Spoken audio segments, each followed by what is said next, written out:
नमस्कार बच्चों, आप सभी को नव वर्ष की बहुत बहुत शुभकामनाएं। आप सभी का स्वागत है। आज बच्चों हम शुरू कर रहे हैं आधुनिक काव्य सोपान पुस्तक में संकलित दूसरे कवि मैथिली शरण गुप्त। बच्चों, मैथिली शरण गुप्त को हिंदी का राष्ट्र कवि माना जाता है और यह दद्दा के नाम से हिंदी काव्य जगत में बहुत प्रसिद्ध हैं। मैथिली शरण गुप्त के अगर व्यक्तित्व की बात करें तो बहुत ही सहज और उदार व्यक्ति थे। बड़े ही हंसमुख, मृदुभाषी और व्यवहार कुशल भी थे। उनकी बहुत सारी रचनाएं प्रसिद्ध हुई और उन्होंने लगभग 50 से भी ज़्यादा पुस्तकें लिखी हैं, जिसमें कुछ अनुवादित है, कुछ संपादित है और कुछ मौलिक है। रचना काल के क्रम के अनुसार अगर गुप्त जी की प्रमुख काव्य कृतियों को देखा जाए तो वो कुछ इस प्रकार है। 1910 ईस्वी में जयद्रथ वध, 1912 में भारत भारती, 1922 ईस्वी में यशोधरा, 1925 ईस्वी में पंचवटी, 1931 में साकेत, 1936 में सिद्धराज, 1936 में ही द्वापर और 1940 में नहुष। इसके साथ ही साथ 1952 में जय भारत, 1959 में विष्णुप्रिया। यह जो 10 के लगभग काव्य कृतियाँ हैं, उसमें से जो एक पुस्तक है जय भारती, वो अलग अलग कविताओं का संग्रह है और साकेत और जय भारत प्रबंध काव्य है, महाकाव्य है।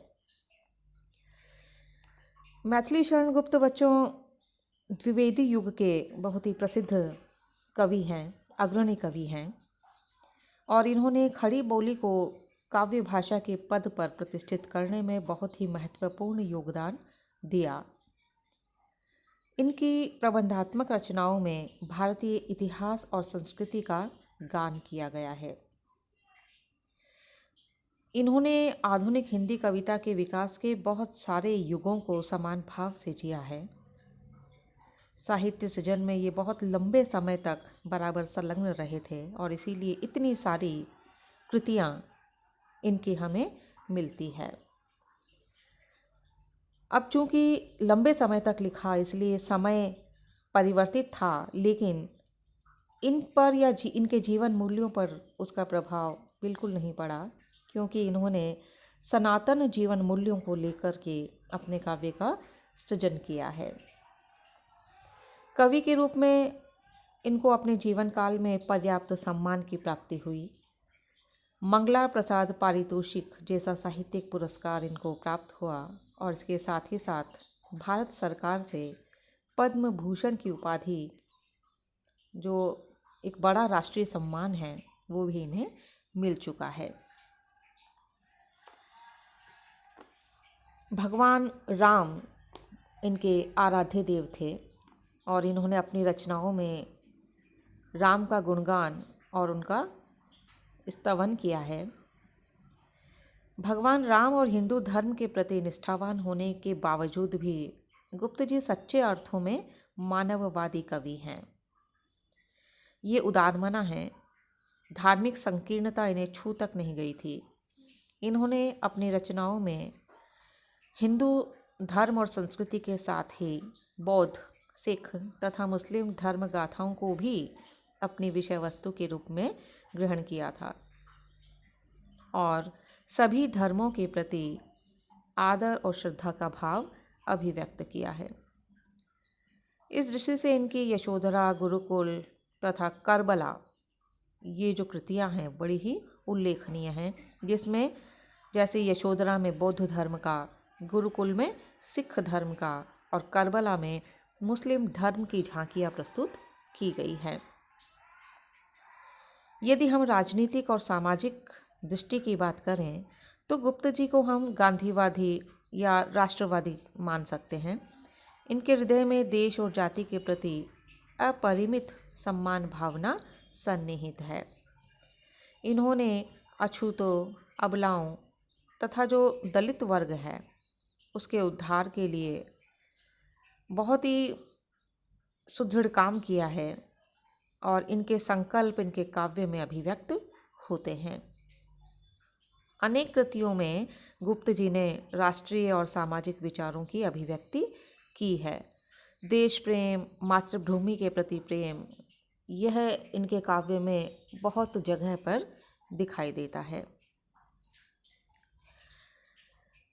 कुछ अनुवादित पुस्तकें इनकी बहुत प्रसिद्ध हुई।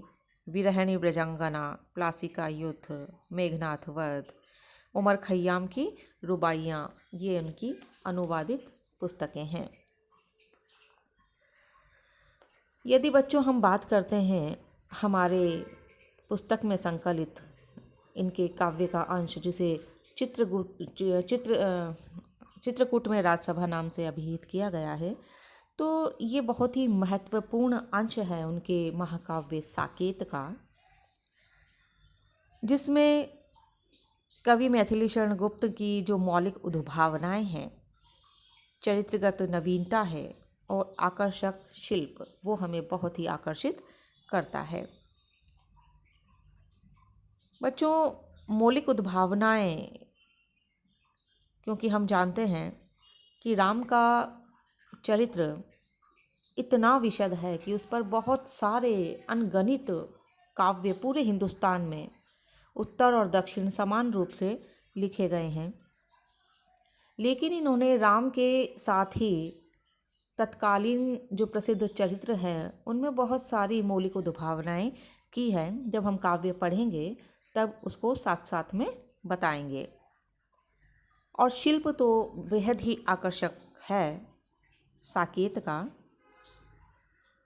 सीता संतोष में वन में रहकर भी सीता जी बहुत प्रसन्न हैं और उनका जो तुष्टि भाव है, संतुष्टि भाव, उसको भी अभिव्यक्ति मिली है। और इसके साथ ही साथ कैकेयी का पश्चाताप पहली बार पूरी मार्मिकता के साथ गुप्त जी ने अपने काव्य में अभिव्यक्त किया है। और इसके साथ ही उर्मिला का विरह वर्णन, उर्मिला के मन के उद्गार बड़े ही अच्छे तरीके से गुप्त जी ने अपने काव्य में अभिव्यक्त किए हैं। और इस दृष्टि से बच्चों, यह जो महाकाव्य है साकेत, वो बहुत ही मार्मिक और प्रभावी बन पड़ा है। इस काव्य की व्याख्या हम अपने अगले व्याख्यान में करेंगे। चूँकि कवि परिचय बहुत महत्वपूर्ण होता है, चाहे व्याख्या आए परीक्षा में या प्रश्न आए, आपको कवि के बारे में कुछ लिखना ही होता है। तो इसीलिए हमको सबसे पहले कवि से परिचित होना आवश्यक है। आज हमने मैथिली शरण गुप्त को कवि के रूप में उनकी जो महत्वपूर्ण विशेषताएं हैं उन पर बात की है। और अब चित्रकूट में राजसभा जो काव्य अंश है वो हम कल पढ़ेंगे। धन्यवाद।